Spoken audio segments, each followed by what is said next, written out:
Le premier grand roman africain écrit en français a tellement dérangé qu'il a failli être censuré.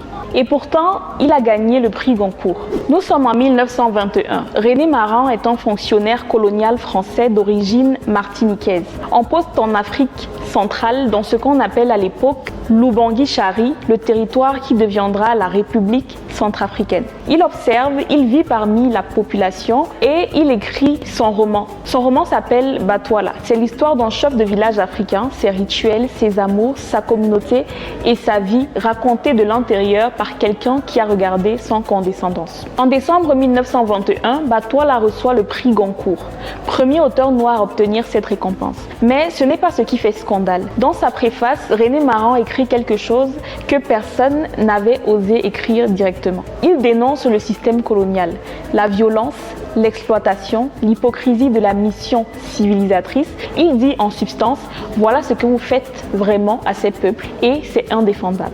La réaction est immédiate.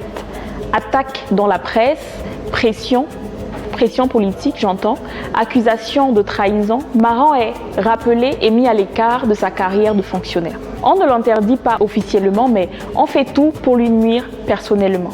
Mais voilà ce que l'histoire a retenu. Batouala a montré quelque chose d'essentiel. On pouvait écrire l'Afrique autrement. Pas comme un objet d'exotisme, pas comme un décor pour le regard européen, mais comme un sujet vivant, complexe et digne. Ce roman est inspiré des générations entières. La négritude, Senghor, Césaire et tous ceux qui ont suivi. L'histoire de la littérature africaine n'est pas seulement une histoire de livres, c'est une histoire de résistance.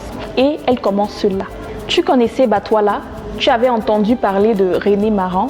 Dis-moi en commentaire. Et si tu veux que je continue à raconter les histoires qui ont marqué la littérature africaine, dis-le aussi.